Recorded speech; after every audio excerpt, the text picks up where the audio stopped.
covering the islands of the Bahamas. ZNS Network presents The Bahamas Tonight. The following portion of the news is brought to you by McDonald's. McDonald's, I'm loving it. Good evening and welcome to the Bahamas Tonight, the National Report. I'm Keishla Adderley. Thanks for joining us. Topping the news tonight, Prime Minister Perry Christie is criticizing opposition leader Dr. Hubert Minnis, who has queried the qualification of gambling consultants Dixon, Wilson and Co. to advise the government on gaming. In partial response to Dr. Minnis, Prime Minister Christie told reporters today that the consultant's history with the Bahamas gaming industry is a matter of record. Janaea Noel Ferguson reports on another of the clashes which have shadowed the proposal since day one. Prime Minister Perry Christie says he finds it shocking that opposition leader Dr. Hubert Minnis would question the expertise of the UK-based consultancy group that advised the government on the upcoming referendum on gambling. If the leader of the opposition allowed himself to question the legitimacy of the consultants who've been working for the Bahamas government, every F&M government and every PLP government for the last over 30 years, then I should question his qualifications to be leader of the opposition. Dr. Minnis called on the government to abandon its proposed referendum on gambling and instead appoint an independent commission to conduct additional research. He claimed that consultants did not have expertise in gambling and called the government's actions a reckless rush to the referendum and an information vacuum. But Mr. Christie said these same consultants have been advising the country for years. He should do more research and find out exactly who the people are and the extent to which.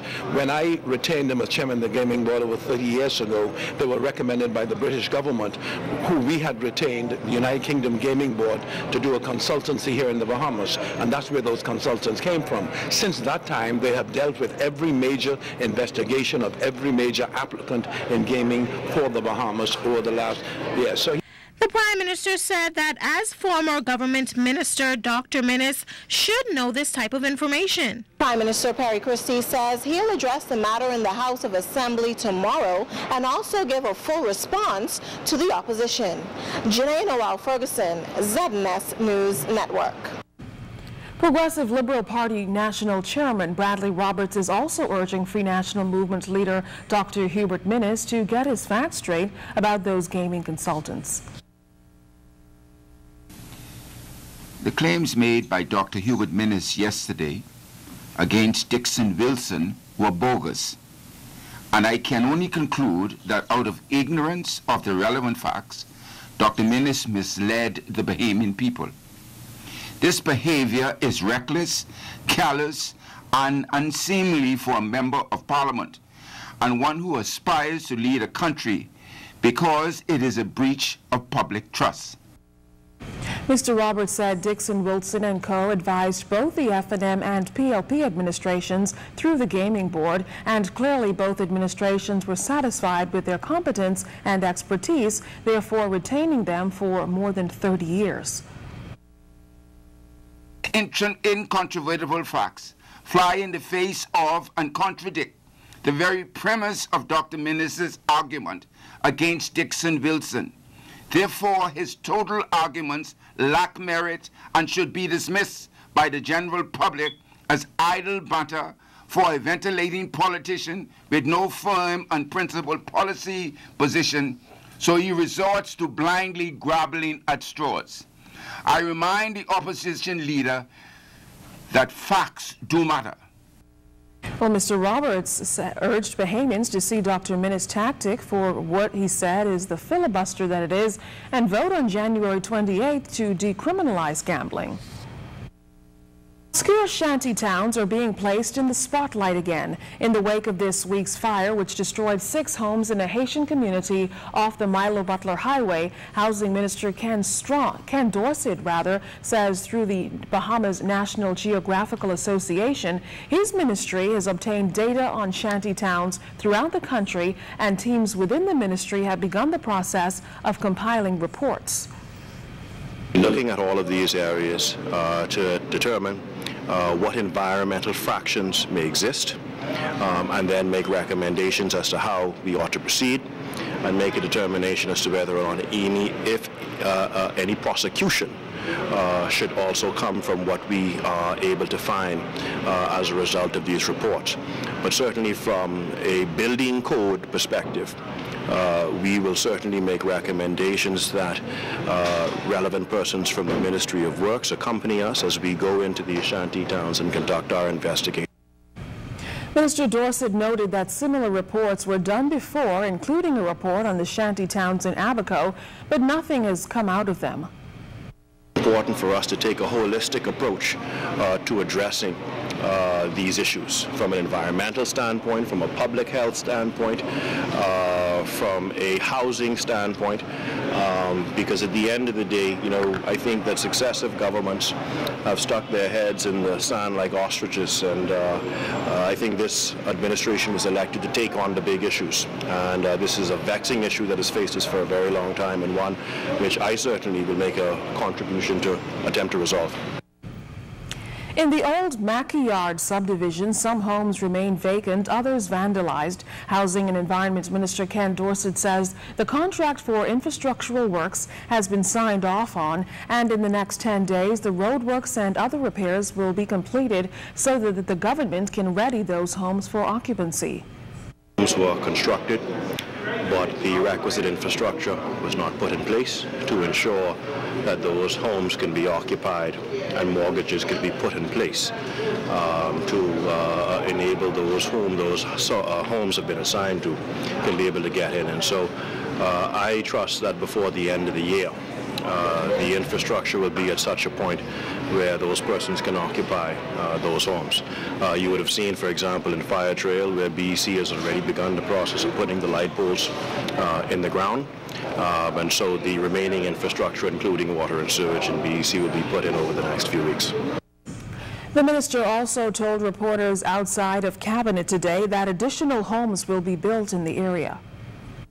The government has now put a position, or NIB is about to finalize the funding for the government's housing program, and so we hope that by the first quarter of next year we'd be in a position to continue construction not only in Fire Trail and Straughns Hill, but Adastra and other subdivisions, including the Carmichael Meadows and other areas throughout the Family Islands. The government's housing program calls for 1,500 homes to be built with funding support from the National Insurance Board. Minister of Works and Urban Development, Deputy Prime Minister Philip Bray Davis, says the Airport Gateway project is about 1 week behind schedule due to Hurricane Sandy, but he says he's pleased with the progress on the work. And I'm very happy to note that a payment contractor is doing the work and executing it in a good workmanlike manner. Now, the Deputy Prime Minister also said that he's sorting out those urban renewal workers in Grand Bahama who still haven't been paid. I anticipate that they would have all been settled last week Friday. I was just advised this morning that that may not have been the case, and we're looking into it today. How so? What's the problem? What's the challenge? They have not told me. I'm going to find out what those challenges are and have them all removed today. Okay, are you looking at putting in a new system to ensure that persons now are paid on time? It ought to be done, and from last week, and it'll be done.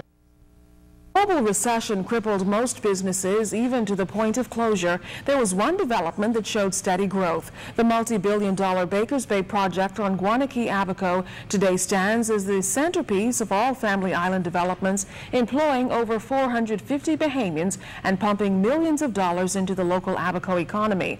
And yesterday, Prime Minister Perry Christie toured the high-end club to view firsthand the progress of the mega development, which began back in 2005. Andrew Knowles traveled with the Prime Minister, who was quite impressed with what he saw.